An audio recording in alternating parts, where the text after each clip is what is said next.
DJ Ram प्रवेश book channel को subscribe करें और यदि आप चाहते हैं हमारा गाना सबसे पहले आप तक पहुंचे तो बेल आइकन दबाना ना भूलें।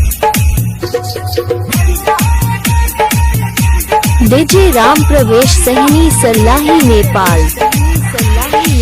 जानी हम परदेश में कमाए सोना प्यारिया जाके न पारे बाजार से लिया सर करिया हो बोला काका हम कहती रोपनिया रे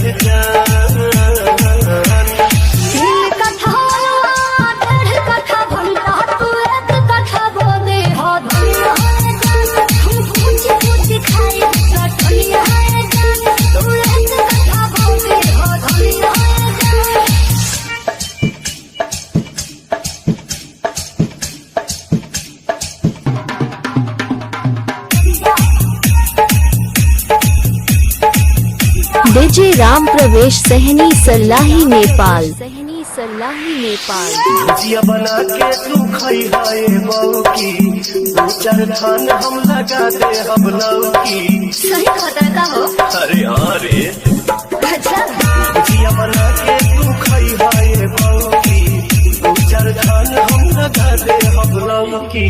घेरा करैले पारो होए हो राजा जय हो तू हमरा ना बोए हो। एको काम कर दिया खाली टाइम से डाल दी अपनिया रे जान। तीन कथा डेढ़ कथा घंटा तू एक कथा बोले हो धान है जान कुछ कुछ खाए चटनी है जान तू एक कथा बोले हो धन है। डीजे राम प्रवेश सहनी सल्लाही नेपाल।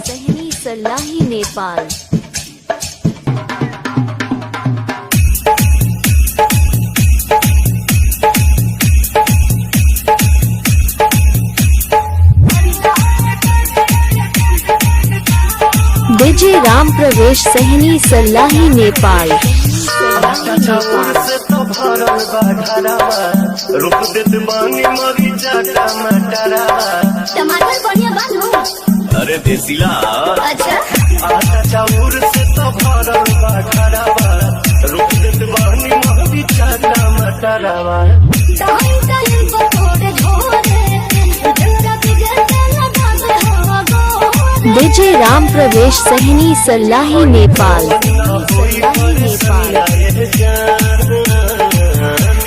तीन कथा डेढ़ कथा घंटा तू एक कथा बोले हो धान है जान कुछ कुछ खाए चटनी है जान तू एक कथा बोले हो धन है। डीजे राम प्रवेश सहनी सल्लाही नेपाल।